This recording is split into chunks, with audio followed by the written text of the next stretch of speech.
अध्याय 11. श्री गणेशाय नमः. मागले अध्यायी वर्णे बापा मुरुगडी आले पुण्यस्थानी राहिले 3 रात्री आनंदे. तेथे कळला वृत्तांत अक्कलकोटी साक्षात यतिरूपे श्री दत्त वासव्य सांप्रकरिताती. परी मुरुगडेचे विप्र बापासी सांगत गाणगापुरी विख्यात महाक्षेत्र भीमातीरी. तेथे आपण जाऊनी बैसावे हो अनुष्णी येऊनी सांगती तैसे करावे. मानवला त्याचे विचार निघाले तेथून सत्वर जवळी केले गाणगापूर परम पावन स्थान ते. बाळप्पा तेथे पातले स्थान पाहुणे आनंदले नृसिंह सरस्वती पावले प्रेमे भावे वंदिली. प्रातः काळी उठोणी संगमावरी स्नान करून जप ध्यान आठवणी मागुती येती गावात. सेवेकऱ्यांबरोबरी मागुणी या मधुकरी भजनोत्तर संगमावरी बरदोनी येते ते. माध्यान स्नान करोणी पुन्हा बसती जप ध्यानी असता जाता वासरमणी संध्या स्नान करावे. करुणिया संध्यावदन जप आणि नामस्मरण रात्र पडता परतून ग्रामा माझी येती ते. सद्गुरु प्राप्ती करता सोडून गृह सुतकांता शीतोष्णाची पर्वा न करता आनंद वृत्ती राहती. शीतोष्णाचा होय त्रास अर्धपोटी उपवास परितयांचे मानस कदा उदास नोयेची. अय्या राम सेवेकरी राहत होते गाणगापुरी त्यांनी देखुणी ऐसी परी बळप्पासी बोलती. तुम्ही भिक्षा घेऊन नित्य यावे आमच्या सरी जे जे पडेल तुम्हास कमी तेथे आम्ही पुरवीजी. बाळप्पासी मानले 2 दिवस काही तैसे केले पोट भरणी जेवले परी संकोच मानसी.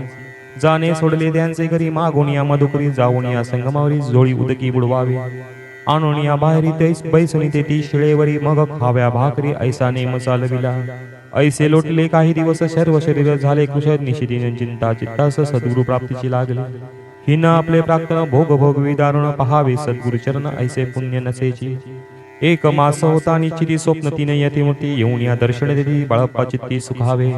15 दिवस गेल्यावर निद्र सहसा एके रात्री 1 ब्राह्मण स्वप्ना भितरी येऊन या आज्ञापी. अक्कलकोटी श्री दत्त स्वामी रूपे नांदत तेथे जाऊन त्वरित कार्य इच्छित साधावे. आपण केले अनुष्ठान परितेन झाले पुन्हा आणखीही काही दिन क्रम आपला चालवावा. मग कोणे एके दिवशी बाळप्पा आले संगमासी दृष्टाचे ठेवणी वस्त्रासे गेले स्नान करावया. परतले स्नान करून सत्व आले त्या स्थानी वस्त्र उचरिता खालून वृक्षिक एक निघाला. त्यासी त्यांनी न मारले नित्य कर्मा आटोपिले ग्रामा माझी परत आले गेले भिक्षे कारण. त्या दिवशी ग्रामा भितरी पक्वाने मिळाले घरोघरी बाळप्पा तोषले अंतरी उत्तम दिन मानला. अक्कलकोटी जावयासी निघाले मग त्याच दिवशी उत्तम शकुन तयासी मार्गावरी झाले. चरण चाली चालवणे अक्कलकोटी दुसरे दिनी बाळप्पा पोचले येऊनी नगर रम्मी देखिले. जेथे नृसिंह सरस्वती यती रूपे वास करती तेथे सर्व सौख्यनानती आनंद भरला सर्वत्र.